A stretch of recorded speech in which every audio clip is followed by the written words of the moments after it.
All right, so up next is Ryan Orendorff, and he's going to be speaking about his experience in the medical industry, not something you often get a chance to see a peek into, medical imaging programming errors. So please give Ryan a round of applause.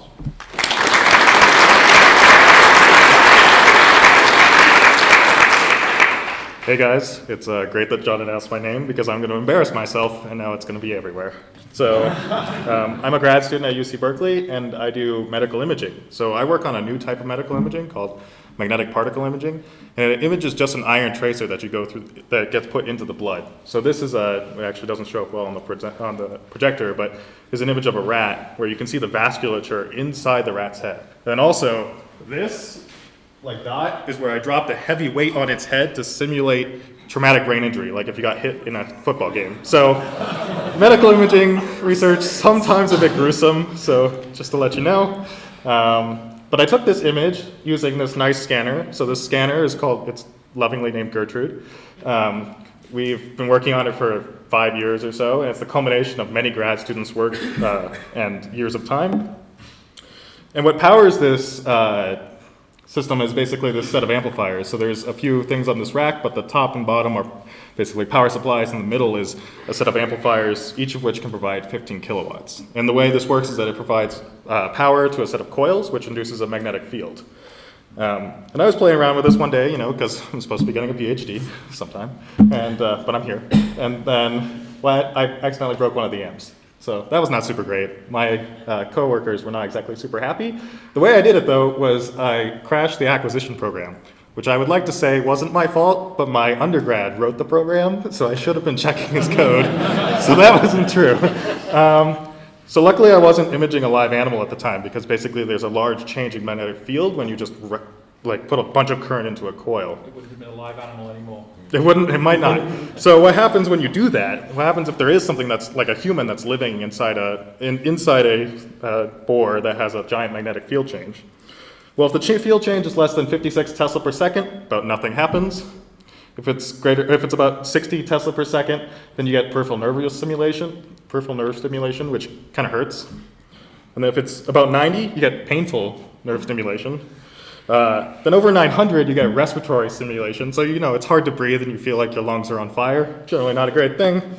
And if it's over 3600, you have cardiac stimulation. So you kind of no longer have a heartbeat because the machine is heart beating for you. And luckily this doesn't usually happen, but I want to show you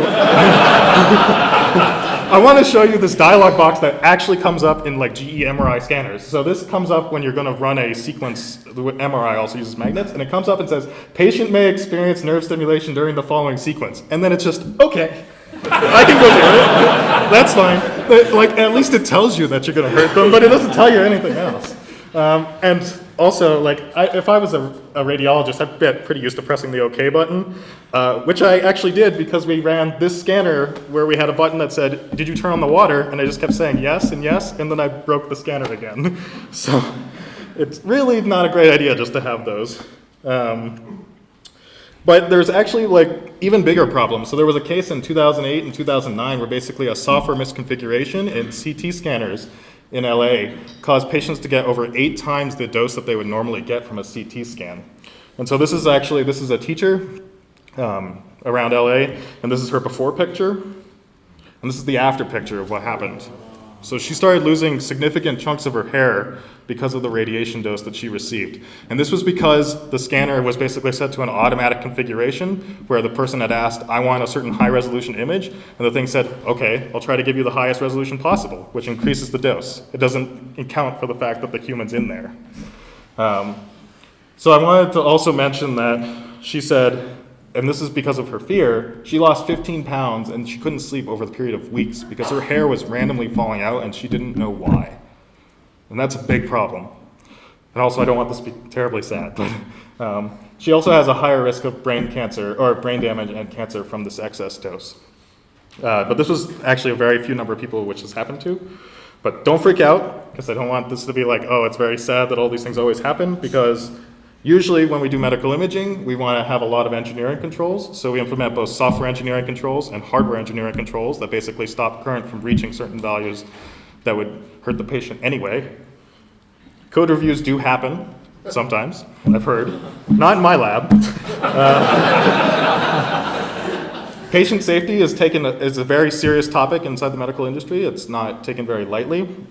But I think also that some of the things that are discussed at LambdaConf today and in last year and in the next coming years about trying to secure our programs and make sure that they're correct by definition can help increase our assurities and prevent these things from ever happening again.